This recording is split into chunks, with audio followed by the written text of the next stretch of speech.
let's just have a quick look at some of the numbers for Advent. So, founded in Boston. Ever been there?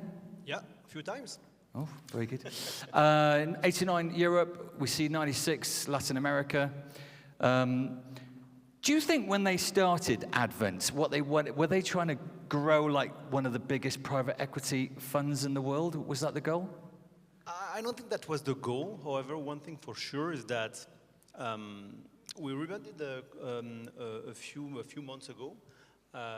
People knew us before as Advent International. And the name itself actually conveys a lot of what our founder wanted to do with the company. Advent is for, not for adventure, it's for venture, meaning that the company wanted to support new businesses, growing businesses. And the second part was international.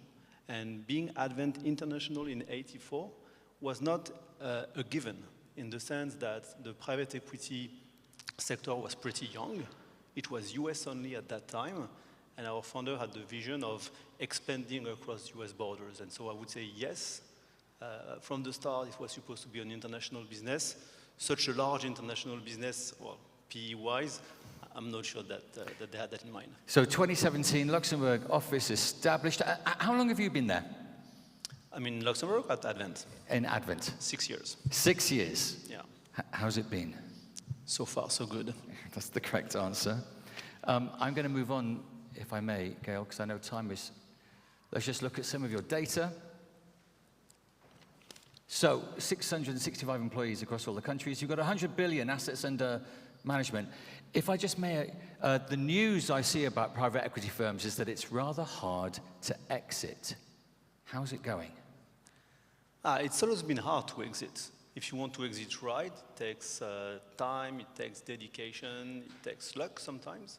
Like everyone knows that the market currently in private equity is probably tougher than it's been.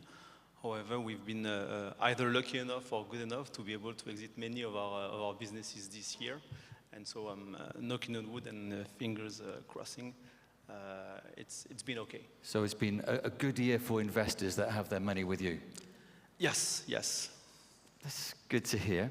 I'm going to move on because what I really want to talk about is I want to get under the surface because, you know, in my experience, PE firms, they've always got big numbers, bigger than I can ever imagine. But I'm interested in your insights into, for our audience, for anyone out there who's got a 10 million euro revenue company, how can they grow it to 100 million? That's the $100 million question. So the first thing is time. Like that kind of growth doesn't happen in a year. It doesn't happen in 3 years. We talked about AI a bit earlier. I would say that the best bull market today is to have a company that is somehow related or operating in the AI value chain, powering data centers, providing water to data centers, services to data centers, chips, et cetera, et cetera.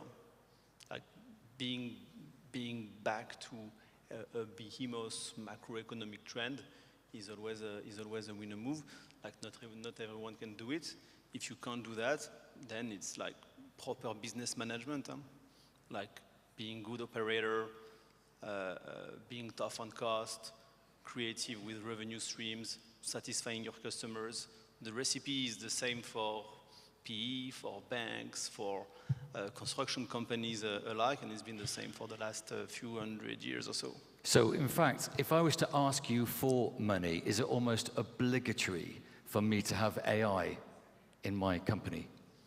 No, not necessarily, but you'll probably have AI when we exit. May I ask, Gail, what's been your most successful deal at Advent so far? So we had many successful deals, as you can imagine. Maybe one that I like a lot is a recent deal, and I like it not only because I've been involved in it, but because it's a deal where we included a lot of digital and AI in order to create value, and it's a deal called Every, which is a parcel carrier company, last mile parcel carrier, the like of DPD, DHL, etc. And after we bought the company, we put them into huge digital and AI transformation. So, for example, we supported them building a new app for their retailer clients, a new app for their couriers, a new app for their customers, machine learning models to optimize the filling of their truck with parcels, AI models to optimize the routes of their couriers or to optimize their cost, AI chatbots to answer customer service contacts automatically, etc., etc. And all in all, we brought maybe an extra 70 million euros of EBITDA to that company thanks to digital and AI. And so that's quite a feat. Because I've been advised, in fact, you're the guy to ask at Advent about AI. Yes, I guess I'm the guy being asked. Let's put it like that. Which is interesting because this whole subject is not new for you. After all, you had a senior management role at Amazon. Yes. What were you doing for Amazon? I was the head of supply chain for Europe. Head of supply chain. What is possibly the best thing, or what is one change from working from Amazon to working for Advent? Well, there are many changes, as you can imagine. I would say, so you know, Amazon, they have their what they call leadership principles, which are kind of tenets or things that they do. And one of them is called frugality. And let's say that the one thing that I don't regret at Amazon is flying economy to Seattle. Oh, nasty. Gail, I mean, final question. Do you think from a Luxembourg perspective, are there lots of reasons to be optimistic about Advent here? Yes, definitely. I mean, even if private equity is not growing as fast as it was before, the market is still growing. The fundamentals are here. We can still buy great companies and sell them at a good price. We have a wonderful ecosystem of partners to support PE firms. So I think this is a great time to be in Luxembourg. This is a great time to grow in Luxembourg for a PE firm. And on behalf of the Top 150, many congratulations to Advent, and also a big congratulations to you, Gail, for your personal contribution of being the AI brains behind Advent. Thank you. Round of applause, please.